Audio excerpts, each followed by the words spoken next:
a note. Are you getting what I'm saying? When we were about to write our exams, the young man said, poverty will disappear from my family through me. I remember he kept saying that word. Poverty will disappear from my family through me. When we finished secondary school, we all left the village. He also left the village. The next time I heard about him was that he was in Germany. So a few years ago, I went to the village. I discovered that this guy had built houses like an estate. And he bought the latest 400 Jeep for the father. Worth over 20 million naira, and he got him a driver. Right here in the village, where the oil businessman cannot even receive 100,000, he was paying the driver 100,000 naira. He did that deliberately to tell poverty that I am done with you. Can somebody put your hand in your chest and say after me, I am done with poverty? Say it as though you mean it.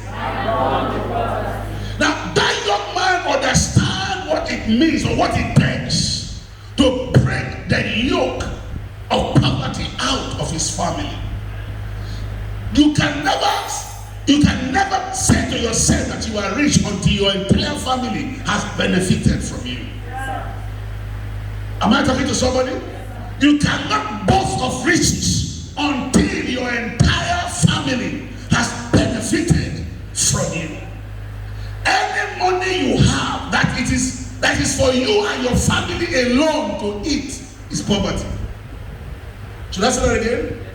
Any money that you have that is for you and your family alone is poverty. People can call you a rich man when your life has affected the lives of people. God was speaking through the prophet in this scripture, and then he said, I will restore. Because the theme of this program says restoration. I will restore the years, the locusts, the palmer worm, the caterpillars have taken. Now let me tell you something about restoration. If you go to Exodus chapter 20, God was talking and then he said, visiting the iniquity of the father upon the children, up to the fourth, the third generation of them that hate me, and showing mercy unto the fourth and to the third generation of them that love me. Am I correct? Have you read it? Now, God was talking about a generational curse and a generational blessing.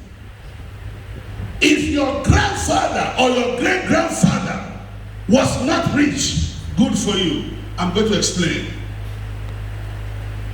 Restoration is not something that God gives